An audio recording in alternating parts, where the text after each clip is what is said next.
Hey guys, Akiba back for a very special episode of Slatecast. Today we have Henry from BTSE and Kenny from Manta Network with me to talk about how decentralization can counter big tech's dominance on the digital space, looking at privacy, what Web3 can bring to it. It's going to be super fascinating. These guys have got some really great insights. I'm just going to run the intro, stick around, and I'll bring Henry and Kenny in.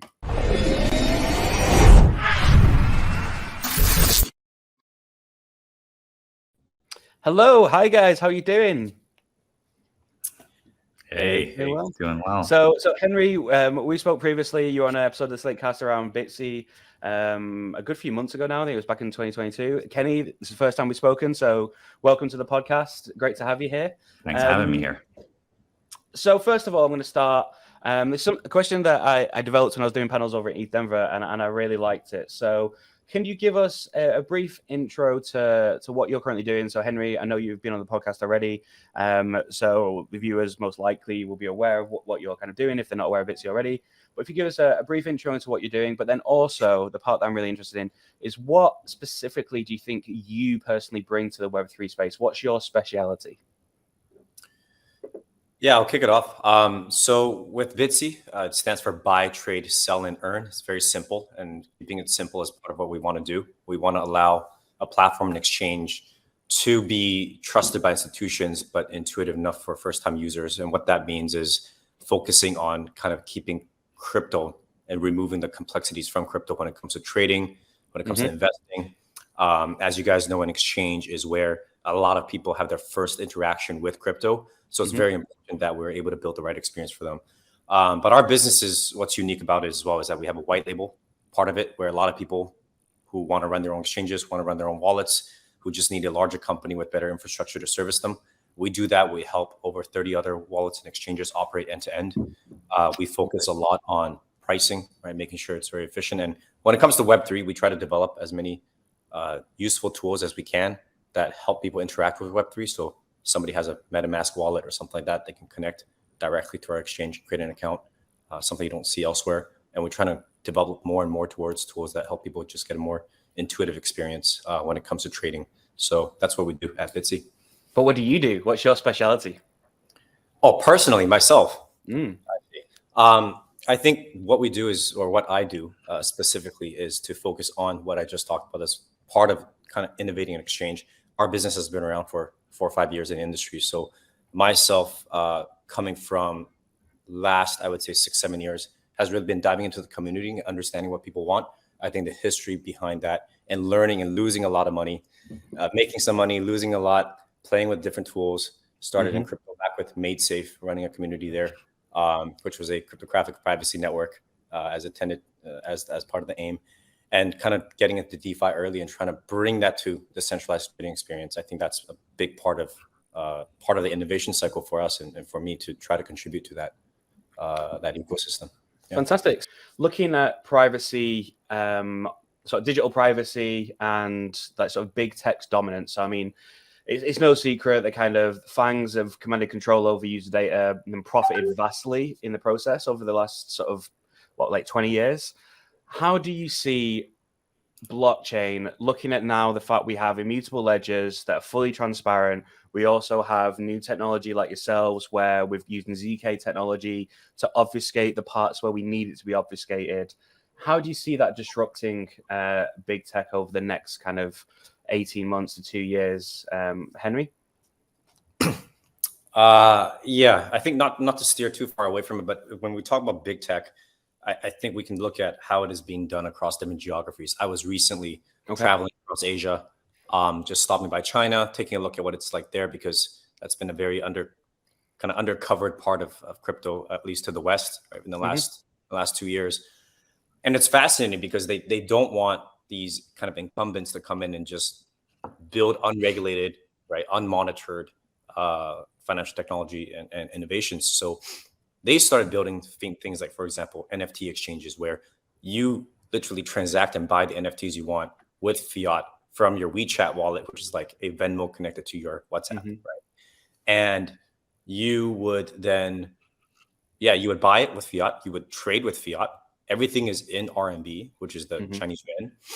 But the only part of blockchain and crypto they adopt would be the minting of an NFT, right? Right.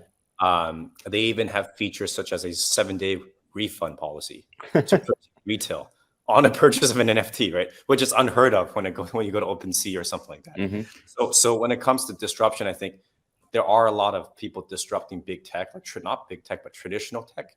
And there's a lot of governments coming in to say, hey, we need to monitor this, and we need to kind of protect the retail, et cetera, or we don't want new incumbents to take on too much market share. What we're doing, so I think disruption is happening on all across. I mean, you take a look at wallets, payments, blockchain is disrupting everything, right? Mm-hmm. The way that we live, work, play, eat, everything.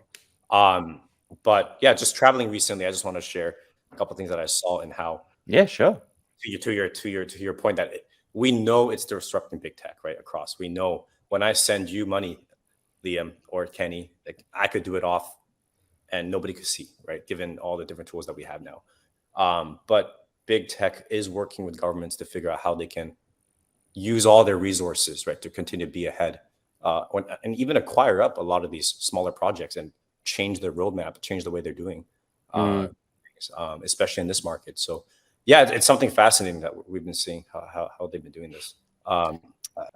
So around like what are the hurdles? Like obviously big tech companies have a lot of power to try and stop this migration should they decide that it is necessary. But then also, so I'm adding another point to an even bigger question here. But also, do retail consumers care enough right now? Do they understand the problem?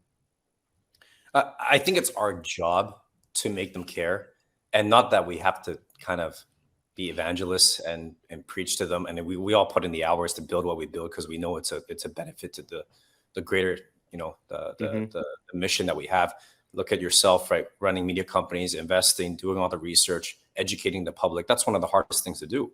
And I think that our job as builders, right, even with Kenny and myself running two very different projects and companies, part of us is to do it better than big tech can do it. And that's our job, right? To be more flexible and to be moving a lot quicker. And then as we're doing this, it's to build out stuff that allows people to get the benefits. Like Kenny was talking about, the incentivization of the information people like that we provide to these larger firms. You guys have obviously adopted some of the craziest technologies that we're using nowadays in crypto, right? And when you get into it, you get into the rabbit hole. It's addicting. Like if you're able to protect your information, then you're going to want to do it across everything, right? So I think part of our job is to do it better than big tech by showing people how they can actually benefit from using these privacy protecting technologies while being obviously working with regulated entities, working within the rules. But I guess what I'm trying to say is we have to do it so good that people feel they get a benefit and an incentive from it. And once they're addicted to doing that, they continue down that path and start adopting the things that we're building. And if a big firm wants to follow our direction and come in and work with us to build out that mission, then that's more than welcome, right? As long as it's people see the benefit of it. But Henry, I'd love to know your take as well. Like in terms of that short term, what do you think? Are you in agreement that actual proper UX and abstracting away the complexity is the most important thing for us? Yeah, I mean, that's one of the things that we focus on, right? I think I said at the beginning of this, to me, there's nothing more important. I'm not a very high IQ guy. So when I got into this space, it was very confusing, right? But if only things were easier, I would have lost a lot less keys and probably saved myself a lot of time and money. But that's, that it is important because when you're dealing with crypto, it's not just like there's two parts, right? There's the monetary part. And when you're dealing with building things that are touching people's money, it's important to do it right. Yeah. This is people's savings, their investments, their potentially things, assets they pass down to their kids, right? We have to do a good job of making it as easy as possible. When it comes to the infrastructure side, we have to make sure that it is well liked and well adopted by, let's say, people that want to work with us from regulatory or big tech, things like that. But that also kind of leads to some things I'm curious about when it comes to privacy, right? Because there's sensitive topics like tornado cash, right?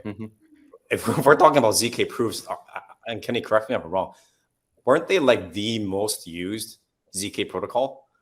like I'm not sure, right? I'm just trying to take a guess. And then how does that fit into all this, right? Mm-hmm. I'd love to like think of it like based on what we've spoken about and the sort of uphill battle that we've got to change kind of hearts and minds and also win over multi-billion dollar businesses. What's your thesis for sort of the next phase of blockchain adoption, and what sort of timelines are you looking at in terms of waiting for certain types of innovation to come in to really help solve some of these problems? Start with Henry.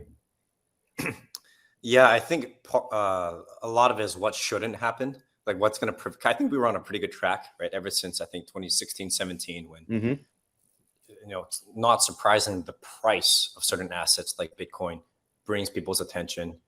More people come in, more funding comes into the industry. The more funding comes, the more innovators come to build the technologies. And I think that has to continue. If there are certain things like hacks, crashes, regulatory scrutiny, and bad actors, I think that just delays the process of everything. Unfortunately, the growth of our industry surprisingly correlates with the price of the assets that we use, right? Even though sometimes it's not directly related, it does affect it. So I think more importantly, I think we do have to kind of watch out as an industry just to be building better things with better people and better technologies, and not create circumstances that sets things back because price is impacted, right? For sure. Yeah. Sorry, I'll let you. And you don't want a $10,000 Ethereum token when you then want to transact on chain and you've got a transfer of fiat to do it. You're then talking like already like hundreds of dollars worth in fees, and we need these other layer twos to come in. Yeah, completely agree. Don't miss out on the latest updates and insights from BTSE. Make sure to hit the like button, subscribe to our channel, and follow us on other social media platforms. Find the links in the description box below and stay connected with us today.